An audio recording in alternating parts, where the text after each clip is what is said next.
대법원 2016년 5월 19일 선고 2009-66549 전원합의체 판결입니다.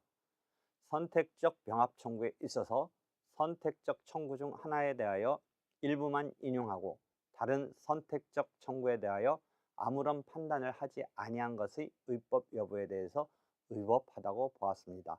다만 이 쟁점은 위 전원합의체 판결의 주된 쟁점은 아니었습니다. 사안을 보도록 하겠습니다.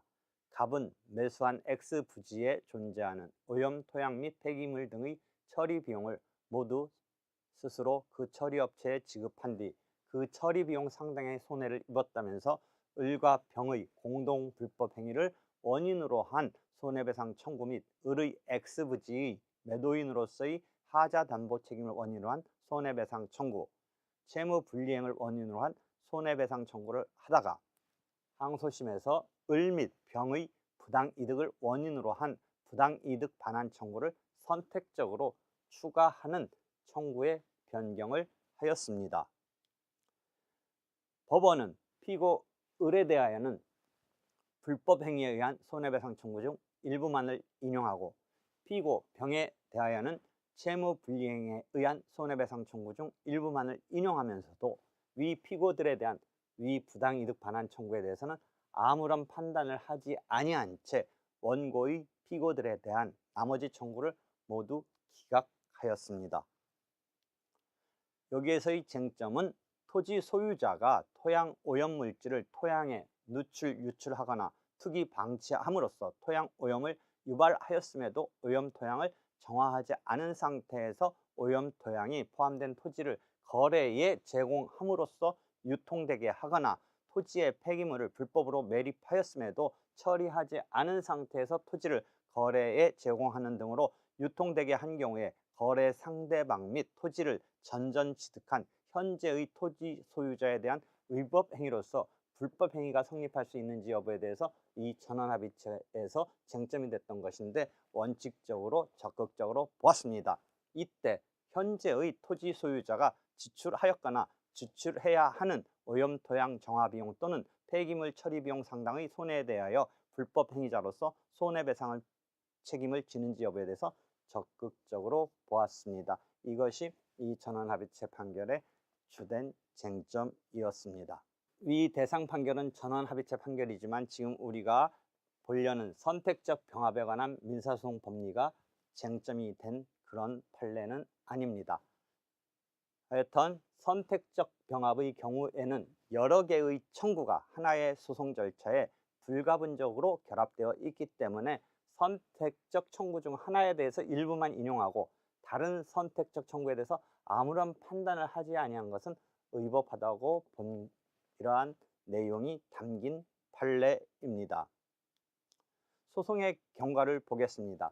원심은 피고 을에 대하여는 불법 행위에 의한 손해배상 청구 중 일부만을 인용하고 피고 병에 대하여는 채무 불이행에 의한 손해배상 청구 중 일부만을 인용하면서도 피고들에 대한 부당이득 반환 청구에 대해서 아무런 판단을 하지 아니한 채 원고의 피고들에 대한 나머지 청구를 모두 기각하였습니다. 즉 선택적 병합이 추가된 이 부당이득 반환 청구에 대해서 아무런 판단을 하지 아니한 원심에 대해서 대상 판결의 판시에 있어서 그 원심을 파기하고 환송을 하는 내용이 담겨 있습니다. 즉 선택적 병합에 관한 법리를 오해하여 피고들에 대한 위 부당이득 반환 청구에 대해서 판단을 누락한 위법이 있다고 보았습니다. 이에 대한 평석이 있습니다. 권혁재 교수의 선택적 병합 청구에 있어서 일부 승소 판결에 대한 평석, 본 대상 판결에 대한 평석입니다.